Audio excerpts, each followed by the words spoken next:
Hi friends, మీ favourite YouTube ఛానల్కి స్వాగతం. మనం ఈరోజు ఒక అద్భుతమైన ప్రయాణంలోకి వెళ్దాం. ఒకవైపు చరిత్రలో మునిగిన బౌద్ధ వారసత్వం, మరోవైపు ఆధునిక అభివృద్ధితో మెరిసే కొత్త రాజధాని నగరం. ఇది అమరావతి. మీరు ఈ నగరం గురించి విన్నారా, లేదా ఇంకా సందర్శించలేదా?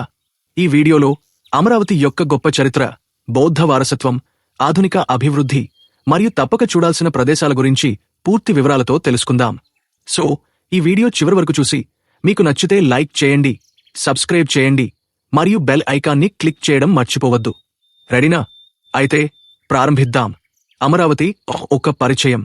అమరావతి ఈ పేరు వినగానే మనసులో చరిత్ర, సంస్కృతి మరియు ఆధునికత యొక్క సమ్మేళనం గుర్తుకు వస్తుంది. ఆంధ్రప్రదేశ్ రాష్ట్రం యొక్క కొత్త రాజధానిగా అమరావతి ఎంపికైంది.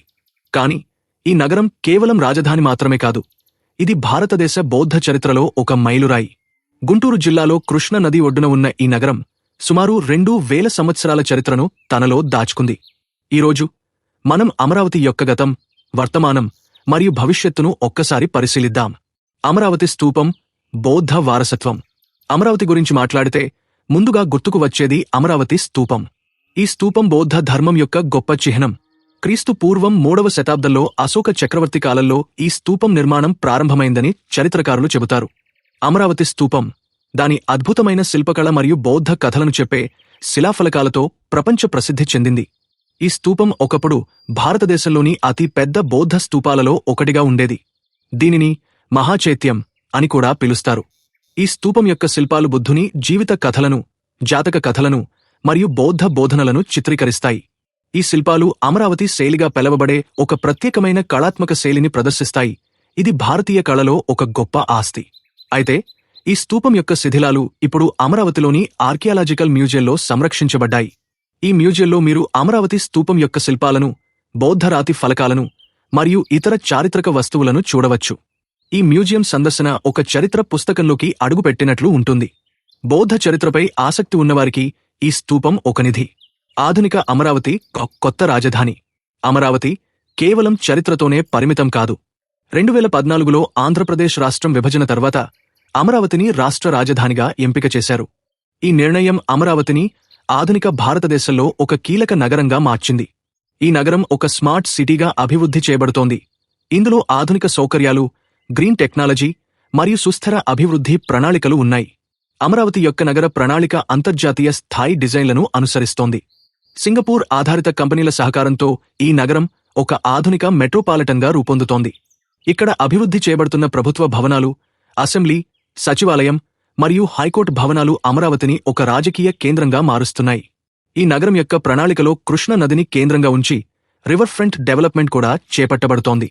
అమరావతి ఒక గ్రీన్ సిటీగా కూడా రూపొందుతోంది. పచ్చదనం, సైకిల్ ట్రాక్లు మరియు పర్యావరణ హితమైన రవాణా వ్యవస్థలు ఈ నగరంలో ప్రత్యేక ఆకర్షణలు. ఈ నగరం భవిష్యత్తులో భారతదేశంలోని అత్యంత ఆధునిక నగరాలలో ఒకటిగా నిలుస్తుందని నమ్ముతున్నారు. తప్పక చూడాల్సిన ప్రదేశాలు. అమరావతి సందర్శనలో కొన్ని ప్రదేశాలు తప్పక చూడాలి. ముందుగా అమరలింగేశ్వర స్వామి ఆలయం. ఈ ఆలయం శైవ క్షేత్రంగా ప్రసిద్ధి చెందింది. పురాణ కథల ప్రకారం ఈ ఆలయంలోని శివలింగం స్వయంభూగా ఆవిర్భవించిందని చెబుతారు. ఈ ఆలయం యొక్క పురాతన నిర్మాణం మరియు ఆధ్యాత్మిక వాతావరణం సందర్శకులను ఆకర్షిస్తాయి. తర్వాత ధ్యాన బుద్ధ విగ్రహం. ఈ అద్భుతమైన విగ్రహం అమరావతిలో బౌద్ధ ధర్మం యొక్క శాంతిని ప్రతిబింబిస్తుంది. కృష్ణ నది ఒడ్డున ఉన్న ఈ విగ్రహం ధ్యాన ముద్రలో ఉన్న బుద్ధుని చిత్రీకరిస్తుంది. ఈ విగ్రహం చుట్టూ ఉన్న పచ్చదనం మరియు నది ఒడ్డు దృశ్యం ఒక శాంతియుతమైన అనుభవాన్ని అందిస్తాయి. ఇక్కడ ధ్యానం చేయడం లేదా కొంత సమయం గడపడం మనసుకు ఎంతో ఆనందాన్ని ఇస్తుంది. అమరావతి యొక్క సాంస్కృతిక ప్రాముఖ్యత. అమరావతి కేవలం ఒక రాజధాని నగరం లేదా బౌద్ధ క్షేత్రం మాత్రమే కాదు, ఇది ఒక సాంస్కృతిక కేంద్రం కూడా. ఇక్కడ జరిగే కళామత సంగీత ఉత్సవాలు, సాంస్కృతిక కార్యక్రమాలు ఈ నగరానికి ఒక ప్రత్యేకమైన గుర్తింపును తెచ్చిపెట్టాయి. అమరావతి యొక్క సాంప్రదాయాలు మరియు ఆధునికత యొక్క సమ్మేళనం ఈ నగరాన్ని ఒక ప్రత్యేకమైన గమ్యస్థానంగా చేస్తుంది. ఎందుకు సందర్శించాలి? అమరావతి ఒక చరిత్ర ప్రియులకు, ఆధ్యాత్మిక యాత్రికులకు మరియు ఆధునిక నగరాలను చూడాలనుకునేవారికి ఒక గొప్ప గమ్యస్థానం.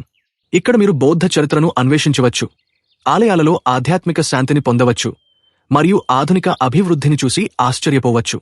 కృష్ణ నది ఒడ్డున సమయం గడపడం, స్థానిక వంటకాలను ఆస్వాదించడం మరియు అమరావతి యొక్క సాంస్కృతిక వైవిధ్యాన్ని అనుభవించడం ఒక్క మరపురాని జ్ఞాపకం అవుతుంది. ముగింపు. ఫ్రెండ్స్, అమరావతి ఒక అద్భుతమైన గమ్యస్థానం. ఇది చరిత్ర, సంస్కృతి మరియు ఆధునికత యొక్క సమ్మేళనం. మీరు ఈ నగరాన్ని సందర్శించే ప్లాన్ చేస్తే అమరావతి స్తూపం, అమరలింగేశ్వర స్వామి ఆలయం మరియు ధ్యాన బుద్ధ విగ్రహం తప్పక చూడండి. ఈ వీడియో మీకు నచ్చిందని ఆశిస్తున్నాను. నచ్చితే లైక్ చేయండి, కామెంట్లో మీ అభిప్రాయాలను తెలియజేయండి మరియు మీ ఫ్రెండ్స్తో షేర్ చేయండి. మా ఛానల్ని సబ్స్క్రైబ్ చేసి బెల్ ఐకాన్ని క్లిక్ చేయడం మర్చిపోవద్దు. తద్వారా మా కొత్త వీడియోలు మీకు మిస్ కావు. మళ్ళీ కలుద్దాం మరో అద్భుతమైన వీడియోతో. అప్పటి వరకు టేక్ కేర్. By by.